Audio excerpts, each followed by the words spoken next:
하나님 우리 아버지와 주 예수 그리스도로부터 오는 은혜와 평강이 여러분과 함께 하시기를 바랍니다. 오늘 본문은 예수님의 대제사장 기도라고 알려져 있는 본문입니다. 예수님께서 체포되어 십자가 순환당하시기 전에 제자들과 하나님 백성이 될 자들을 위해서 마지막으로 드리는 기도입니다. 본문 1절에서 주님은 먼저 눈을 들어서 하늘을 우러러 보셨습니다. 많은 신앙 위인들은 이 땅에서의 삶이 답답하고 고난스러울 때 하늘 아버지가 계시는 하늘을 쳐다보면서 기도했습니다. 내 인생이 꽉 막힌 듯 보여지면 먼저 눈을 들어서 하늘 아버지를 바라보아야 하는 것입니다. 사람을 보며 세상을 볼 땐 진정한 해결책을 찾을 수 없는 것입니다. 우리는 하나님 그분을 뵐 때 문제를 해결받을 수 있는 것입니다. 하나님 바라보다 보면 여러분이 삶 가운데 지고 가는 그 십자가도 예수님께서 함께 동행하시며 함께 져주시는 십자가임을 또 깨닫게 되는 것입니다. 베드로가 세찬 바람과 풍랑이는 갈릴리 호수에서 예수님을 바라볼 때 걸었던 것처럼 주님 바라보면 여러분도 세상의 고난의 바다에 빠지지 않고 당당히 세상을 헤쳐나갈 수 있게 되는 것입니다.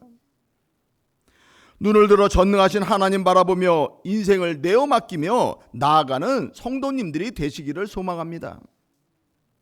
여러분은 혼자가 아니고 여러분의 기도를 항상 귀 기울여 들어주시는 하나님이 계심을 잊지 말아야 하는 것입니다. 예수님은 이제 당신이 이루시려는 구속의 사역의 마지막 때가 다가왔음을 깨닫고 하나님께 간구하셨습니다. 기도의 첫 말씀은 아버지여 때가 이르렀사오니 아들을 영화롭게 하사 아들로 아버지를 영화롭게 하옵소서라는 간구입니다. 먼저 예수님처럼 십자가를 져야 할 때가 있고 하나님이 정하신 구원의 영화로운 때가 우리 인생 가운데 있음을 믿어야 하는 것입니다. 여러분 인생도 고난을 지나서 영화롭게 될 때가 있는 것입니다.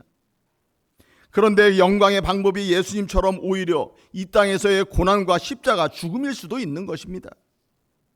그러므로 고난이 있을지라도 하나님의 선하심을 믿고 순종과 감사의 마음으로 우리는 나아가야 하는 것입니다.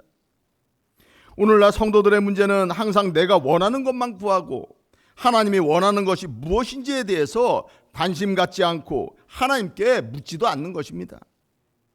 대부분 우리는 이 땅에서의 평안과 건강과 부유함을 추구하며 살아갑니다.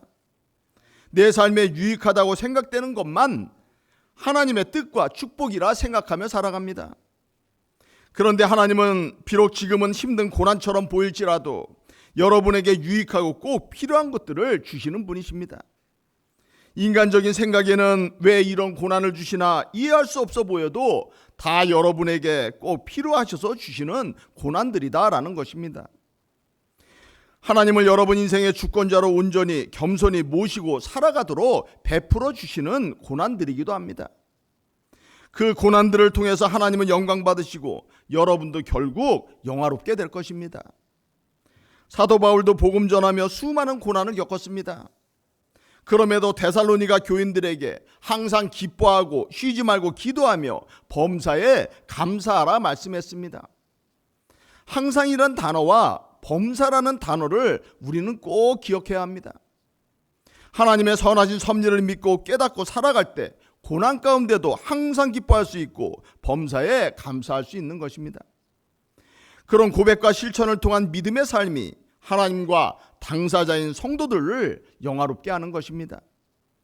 2절을 보면 예수님께서는 온 인류 역사를 주관하시고 다스리시고 심판하시며 영원한 생명을 주실 권세가 있음을 또 말씀합니다. 예수님은 전지전능하신 하나님이신 것입니다.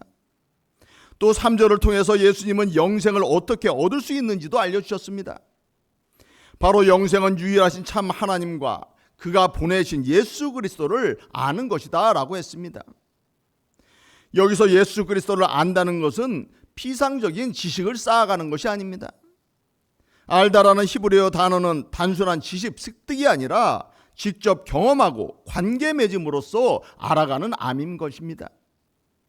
루터는 하나님을 안다는 것은 교리를 외우는 것이 아니라 그분을 신뢰하는 것이다 라고 했습니다. 예수님을 지식적으로 알아 영생을 얻는 것이 아니라 인격적인 관계 맺음과 체험적인 삶을 통해서 예수님이 나의 구주임을 믿을 때 영생이 주어지는 것입니다. 그러므로 이러한 삶은 우리 힘으로는 안 되고 성령님께서 여러분의 영적인 눈을 열어주셔서 그 은혜를 통해서 우리가 알게 되는 것입니다. 예수님을 믿고 신뢰함으로 영원한 생명을 우리는 얻어야 되는 것입니다. 5절에는 창세전에 예수님께서 하나님 아버지와 함께 가지셨던 영화를 또 언급하십니다. 예수님이 하나님과 같은 신적인 존재임을 드러내는 말씀입니다. 예수님은 하늘 보좌와 영광을 버리시고 여러분의 구원을 위해서 이 땅에 오신 하나님이십니다.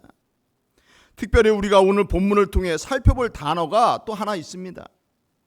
바로 1절에서 5절까지 예수님은 영화롭게 한다는 말씀을 5번이나 사용하셨는데, 이 영화롭게 한다는 헬라어가 독사조인데 그 의미를 우리가 살펴보아야 하는 것입니다. 이는 단순히 이름을 높이고 명예롭게 한다라는 의미가 아닙니다. 하나님의 본질과 영광을 나타내는 것이 하나님을 영화롭게 한다라는 의미입니다. 그러면 하나님의 본질이 또 무엇입니까? 요한일서 4장에서 하나님은 사랑이시다라고 2번이나 반복해서 말씀하셨습니다. 하나님의 본질, 존재 자체가 사랑이시고 이를 드러내는 것이 영화롭게 하는 것입니다. 지난주 살펴본 것처럼 조건 없고 자기 헌신적인 아가페 사랑이 하나님의 본질이요 또 존재인 것입니다. 하나님의 본질인 아가페 사랑을 드러내는 십자가가 바로 하나님과 예수님을 영화롭게 하는 방법이다라는 것입니다. 놀라운 것은 천사들이었다가 타락한 사탄과 그 졸개들에게는 그러한 사랑을 하나님이 주시지 않으셨습니다. 타락한 천사들에게는 회개의 기회나 용서받을 수 있는 기회를 주시지 않고 그들의 죄를 품어주시지 아니하셨고 죄에 대한 책임을 물으셨고 영원한 심판을 준비해 놓으셨습니다. 성경 어디에도 사탄이나 악한 귀신들이 회개하여 회복되었다는 이야기나 또 회복될 수 있다라는 가능성의 이야기도 전혀 나오지 않는 것입니다. 하나님이 범죄한 천사들을 용서하지 아니하시고 마귀와 그 사자들을 위하여 예비된 영원한 불의 심판에 처할 것이다 말씀하셨습니다. 그들은 하나님의 때가 되면 심판받고 멸망할 구원의 가능성이 제로인 존재들인 것입니다. 그런데 하나님은 인간에게는 또 다르게 대해 주십니다. 용서하시고 또 용서하시고 오래 기다려 주시고 또 회개하라고 선지자들을 보내서 촉구해 주십니다.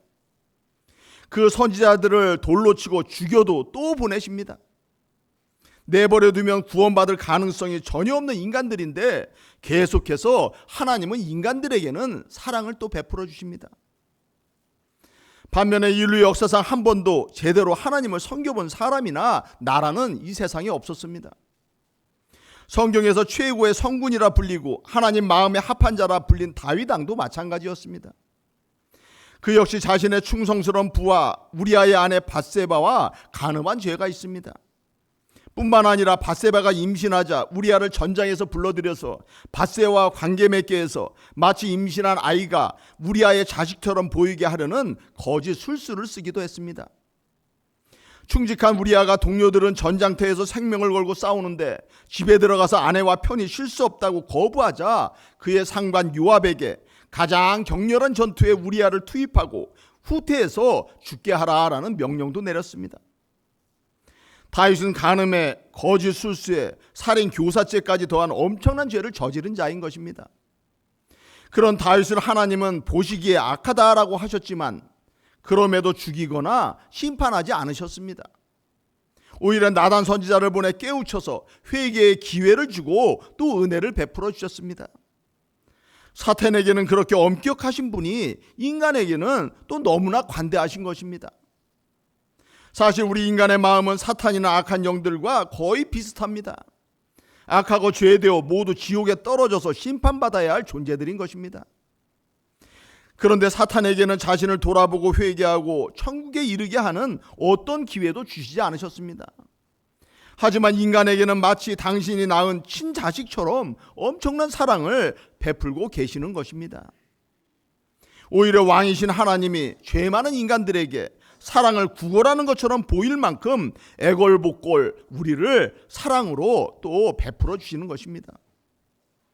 에스겔과 같은 선지자를 통해서 너희는 돌이키고 돌이키라 어찌 죽고자 하느냐라고 말씀하셨습니다. 암탉이 제 새끼를 날개 아래 모음같이 내가 너희를 모으려 한 일이 몇 번이냐라고 말씀하십니다. 당신의 지극한 사랑을 수없이 거절하는 참을 수 없는 수치를 겪으면서까지 놀랍게도 하나님은 우리를 계속 사랑해 주시는 존재이십니다. 내가 잘나서 하나님이 나를 사랑하시다고 생각하면은 아직 신앙에 철이 들지 않은 것입니다. 우리가 아는 최고의 신앙인이었던 사도 바울은 로마서 7장에서 오라 나는 공고한 사람이로다 이 사망의 몸에서 누가 나를 건져내랴 울부짖었습니다. 자신을 살펴보니 하나님 일 한다고 한 듯한데 자신의 힘으로는 죄를 이길 수 없는 절망적인 죄된 존재임을 고백하는 것입니다. 원하는 선은 행하지 아니하고 도리어 원하지 아니하는 바 악을 행한다라고 고백했습니다. 성령님을 마음에 품면 이렇게 생명을 다해 선교를 했어도 자신이 감당할 수 없는 절망적인 죄인임을 먼저 하나님 앞에 고백하게 되는 것입니다.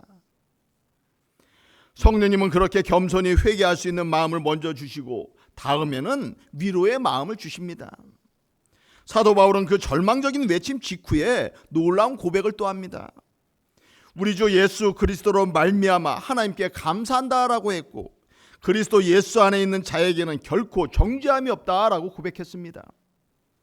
자신이 비록 죄된 삶을 살아가고 있지만 내게는 하나님이 주시는 용서와 은혜가 있다라는 고백인 것입니다. 그 은혜가 나를 구원할 것이다 라는 고백인 것입니다. 이와 같이 하나님 없이 죄된 삶을 살던 이들이 구원의 길로 들어서게 하는 것이 하나님과 자신을 영화롭게 한다라는 의미인 것입니다. 내가 그동안 인간으로 고생하며 이제 정말 힘든 삶을 살았으니 이제 더 큰 영광된 삶을 내게 살게 해달라라고 강구하시는 것이 아닙니다. 오히려 인간들을 구원할 고난의 십자가를 제가 잘 질 수 있도록 해달라라는 강구인 것입니다. 그 십자가 사랑이 사랑의 본질이신 아버지 역시 영화롭게 해드리는 것임을 말씀하는 것입니다. 예수님은 하나님으로 창세전에도 영화로우셨고 지금도 미래도 영화로우신 분이십니다. 성부 하나님이 예수님에게 더 주실 더 큰 영화도 없는 것입니다. 예수님이 스스로 자신을 비워 종의 형체가 되사 범죄한 우리 인간을 구원하기 위해서 십자가에 달리심이 성부와 성자 모두가 가진 사랑을 드러내기에 영화롭게 되신다라는 것입니다. 대속의 죽음을 통해서 모든 인간을 사랑으로 구원함으로 하나님의 계획과 뜻이 온전히 이루어지게 해달라는 간구가 바로 나를 영화롭게 해달라는 간구의 의미인 것입니다. 어느 누가 다른 사람들의 구원을 영광으로 내가 삼겠으니 나를 고통스럽게 죽여주시옵소서라고 기도할 수 있겠습니까? 바로 예수님만이 가능하신 기도였던 것입니다. 오히려 우리는 하나님 제게 재물과 권세와 건강 주셔서 하나님을 영화롭게 하는데 사용하여 주옵소서라고 기도하는 것입니다. 하지만 정말 하나님과 나 자신을 영화롭게 하는 것은 자신에게 주어진 십자가를 지고 죽기까지 순종하며 맡겨진 생명을 살리는 구원 사역을 잘 감당하는 것입니다. 예수님은 생명까지 내어드리는 십자가 사랑을 통해 하나님 아버지를 영화롭게 하실 것입니다. 6절부터는 제자들을 위한 기도입니다. 먼저 제자들은 하나님의 것이었는데 아들 대신 예수님께 주신 선물이었다라고 말씀했습니다.